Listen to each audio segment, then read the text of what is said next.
here with Hillbilly Half Acre Homestead. We're out here in the rabbitry. This is Sarabi. Sarabi is a mama. She's got babies here. They're just about, what, 4 days, 5 days old, something like that. Okay. Now, Sarabi, look at her size. Okay, she is a dwarf breed. She is actually a Lionhead, probably crossed with a Polish or a Netherland dwarf. I purchased her as a baby, so I couldn't tell you exactly what her pedigree is or her lineage, but she shows signs of a Lionhead, that's for sure. Okay, and she's been bred with Pepper. Now, her being a dwarf breed, somebody asked me about the different sizes of these drop-down nest boxes. Now, you've watched videos in here before, okay, and not that long ago, we had meat rabbits, larger New Zealand sized rabbits in this very cage section using this same drop-down nest box. Now, you don't have to, just because you're putting a smaller rabbit in, you don't have to make a smaller box, okay? Now, somebody asked a question about don't the does hurt the babies when they jump down in the nest? Well, here's the deal. Every single time a doe does this, see here where the baby's nest is? See that, all that fur? Okay, there's floor here. That's why I don't open the whole thing up. Now, I have seen, if you'll notice, one of the thumbnail pictures to some of my rabbit videos, it shows a New Zealand rabbit laying on a cage like up here with a drop-down nest box, and the whole top of the nest box is empty. That works. I put an 8" by 8" hole in the floor. The does get down through there just fine, the large ones and the small ones, but they always put their nest up here on this end underneath this floor. Okay, now what that does is it makes it so that when she jumps down into this box, there's no babies here. Okay, and then what she does is she jumps down into this box and she faces towards the nest, towards where the babies are, and she'll come right up here. Can you raise that up and see over my arm for them to see my hand? Okay, she'll come right up here and she'll hover over these babies and she'll rake this fur back, and what'll happen is those babies will find a teat and they will nurse. Okay, then she'll back up, put the fur, use her little teeth and what have you, and she'll push the fur back, and then she'll jump back up here and get away from the nest. And she'll do that probably once a day. That's about how often doe rabbits feed their young. And it's usually, you'll think, if you're new with rabbits, you'll think this doe's not taking care of her babies. Well, that's because usually they do it in the middle of the night, like midnight or 2, 3 o'clock in the morning, something, and you don't see them. Okay, and that's the thing that comes natural to them. They do it at night in the wild so that predators are less likely to see them when they're near the nests. Anyway, we want to show you some of these little critters. Again, we said they're 4 or 5 days old. See all the fur? See this nest that she built? Look, see how thick that is? Okay, plenty of insulation from the bottom. There's insulation here on the side because she makes a little cup there before she gives birth, and she lines it with this fur. See this fur? Folks, if you've ever felt of a rabbit down or a rabbit fur coat, trust me, people have been asking me about, do you have problems with the babies getting too cold in a drop-down nest box? Well, no. If they don't get too cold in any other type nest box, okay, there's a little black one. That looks like a little pepper. For those of you that are new to the channel, the daddy to these is a black Netherland dwarf buck. He was grand champion at our local county fair about last year. It's 2014. Last year, Pearl, who's over there, hopefully, Pearl and I don't know what other colors we have in here. It's been cold and we pulled them out the day they were born and just to see how many there were. But I'm seeing nothing but black in here. I do see one here, looks like it might have a white spot on it. Let's see. Does it? No, that's ears. Okay, this is going to be a little Sarabi. See the brown on its head? That'll end up being the wild type pattern color when it's grown, just like what Sarabi has. So we're just showing you the babies and trying to answer a few questions. Been getting a lot of questions about these drop-down nest boxes. Rabbits in the wild, they dig a tunnel or a burrow or a hole in the ground to have their babies in. Okay, naturally, that's the way they want to have their babies, in the ground. This simulates in the ground because it's below the level they live on. Okay, this simulates a burrow. And as you can see, they jump down in here and they tunnel back up in here and they make their nest for their babies. Okay, it's not rocket science. Okay, it's just a matter of people have been making these plywood nest boxes for eons. And I'm not saying that they don't work. They can work. I'm saying they don't work as good as this. That's all I'm saying. Okay? This, see all this stuff here? This is going to, while these babies are in here and living, this is going to soak up all their poop, all their pee. It's nasty, yes. But as soon as they're big enough and they don't need that bedding no more, we get in there and we scoop all that out.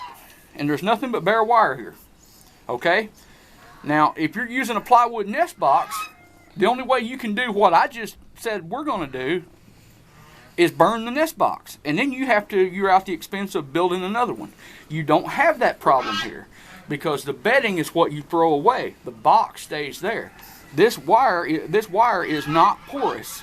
Okay? It will not absorb liquid like urine and what have you and harbor a place for bacteria to grow. Not to mention, once this is empty, we come along here with a spray bottle, and it's got it's bleach water. That's what it is. And when this is empty, and you make all the babies get up above or whatever, actually it's not going to hurt them either way because it's not really strength, and they're not going to drink it. But spray it down. Okay. You can't do that too often. Okay. All these over here, see the mamas, they get down in here and they're always going to have a little bit of straw in there. But it's no problem to reach in there and get that out. Okay? If you've got a wooden nest box and the babies poop and pee and what have you, and it soaks up into that wood, that's always going to be there. You're not going to get that out. You can paint over it, but guess what? You've still got disease, and all you've done is trap it in the wood. And a lot of these diseases can remain dormant for a number of years. So if 2 years down the road, the rabbit scratches or chews a little bit at the nest box, probably more than likely scratches at it with his claws, it's going to get that paint off that you think you just sealed the disease and made it sanitary by painting over inside or whatever. She scratches that paint off, and there's spores in there from certain diseases that can remain dormant even in no oxygen environment, such as being sealed in by the paint. And they're not going to, it's just going to reactivate as soon as she scratches that paint off and what have you. That stuff is still there. That's why in a lot of cases when you have diseases, I know in beekeeping, if we have certain diseases to invade a beehive, well, the only thing to do is to burn that beehive and every single frame, every piece of comb in there. Okay, well, there's a reason for that. And there's diseases that affect rabbits that reproduce in the same way. They can remain dormant for years, 20 years, 15, 20 years. I'm not gonna call them all out. If you're watching me on YouTube, you have Google. You don't have to take my word for it. Use Google and do some research on diseases that affect rabbits, even domesticated rabbits. Okay? But we wanted to show you the babies, give you a little information, more information about these drop-down nest boxes because we've been getting so many questions. Now, in the cold, if you live in a cold environment, okay, Northeast Arkansas, 20 degrees is probably about as cold as it's gotten this winter. Last winter we had some down in the single digits, but we're only talking maybe a week or 2 weeks total out of the entire winter that we have to deal with that. If you live in a colder environment, something that you can do, okay, take and cut you out like a piece of cardboard. It can be corrugated like out of a shipping box or something, or it can be thin cardboard like out of a shoe box. Lay it down in here. Let them build the nest on top of there. It adds a little draft protection. I'm pretty sure there's not any draft getting through this 3-inch or 4-inch, whatever it is, nest here. But just in case, put your cardboard down.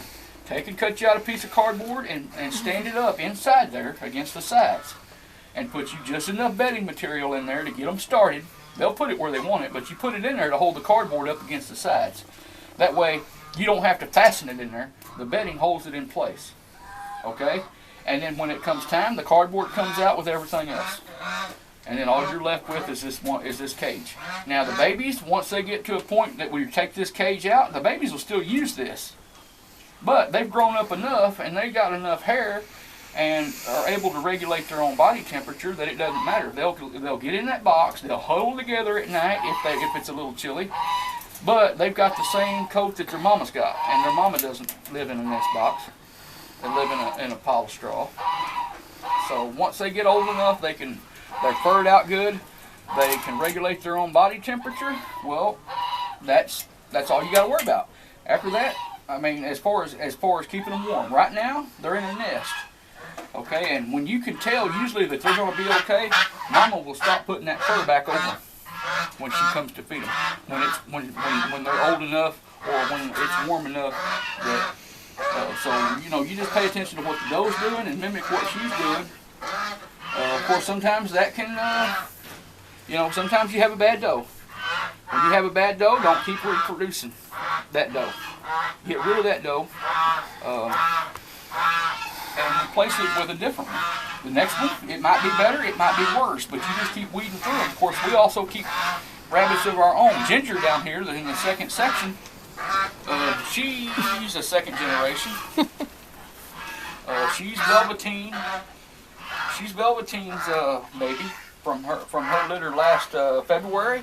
She's recently bred for the first time. She's just about a year old. Like I said, she recently bred for the first time. All of these rabbits out here in this building are hopefully pregnant. They all should be pregnant. Like I say, Sky here and Pearl missed. They were due a couple of days after Sarabi, and they missed. Okay, well they've both gone back with the buck now, and they've been rebred, and so hopefully 30 days from yesterday. So about this day next month, hopefully we'll have some babies from them. Pearl is bred with Grand Champion Pepper. This past year she was Grand Champion, so we're hoping that we can maybe grow some Grand Champion babies. Sky is bred with, well, it could be a toss-up between Pepper and we have a Lionhead buck, a young Lionhead buck that I haven't introduced you to yet, I don't think, have we? I think we have. We have? Okay. So. Well, anyway, if you've met little Mufasa and or Pepper was who Pearl was bred with. And Sky. Yeah, I get their names mixed up. This is Sky. They look so much alike. But anyway, they see that little tunnel cage sometimes as a sanctuary. Anyway, want to show you the bunnies, tell you a little bit more about the drop-down nest boxes. Right now, I think that's all that I could think about in the rabbitry that I was going to talk about. So I guess we'll just cut the video off.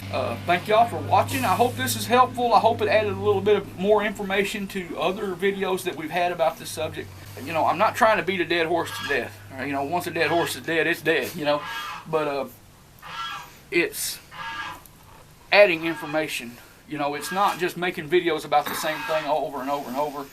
It's just a matter of we've had questions and what have you, and I come out here and even though I try to describe something in a comment, I can tell you on camera a lot easier than I can sit there at a computer and type out, because I'm not a great typist anyway, and I just wasn't born to be a secretary. It's easier for me to make a little video and talk to you and actually be here and explain what I'm talking about as I'm doing it. So we're going to cut the video off. And again, thanks for watching. I hope this helps.